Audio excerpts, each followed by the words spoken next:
part chasser dans les montagnes mais trouve un corps et une boîte d'argent au sommet de la montagne. Jacques est immédiatement fou de joie. Il ne pensait pas avoir la chance de trouver autant d'argent alors qu'il ne faisait que chasser avec un client. Il n'hésite pas à mettre la boîte dans son sac à dos. Puis il descendit la montagne pour rejoindre son client. Jacques avait pourtant réussi à atteindre le pied de la montagne. Mais il n'osa pas parler à Anna de l'argent qu'il avait trouvé, de peur d'avoir des ennuis. Mais Anna était trop belle. À la fin de la nuit, Jacques lui a dit qu'il était un homme riche. Il lui expliqua que s'il était devenu chasseur, c'était tout simplement pour goûter à la vie. Et avec cet argent, Jacques était beaucoup plus dur à aborder. Il a tout de suite exprimé son amour pour Anna. Si Anna était d'accord, il se marierait en descendant de la montagne. Anna est partie timidement. Mais le lendemain, elle est venue voir Jacques en petite tenue. Anna a dit qu'elle avait froid en s'éloignant. Jacques lui dit de remettre son pantalon. Après tout, maintenant qu'il a beaucoup d'argent, il peut trouver n'importe quelle femme. Mais ce qu'il ne savait pas, c'est qu'un groupe de mercenaires à la recherche d'argent avait déjà jeté son dévolu sur eux. Ils encerclent les deux hommes. Avant que Jacques ne puisse réagir, ils les ont attaqués. Heureusement, Jacques est un soldat des forces spéciales à la retraite. Après avoir fait face à l'attaque soudaine, il s'est mis à l'abri dès que possible. Il s'est ensuite occupé des problèmes qui se présentaient à lui. Il a ensuite attrapé Anna et s'est enfui. Jacques a ensuite facilement éliminé deux autres soldats. Après avoir vu à quel point Jacques était bon,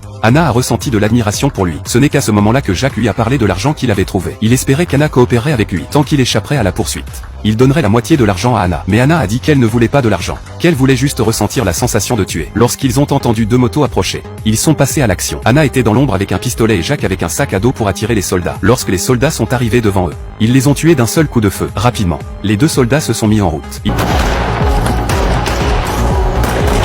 Ils sont tombés en un clin d'œil. Mais avant qu'ils ne puissent se réjouir, un soldat en costume de fantaisie sortit de derrière Anna.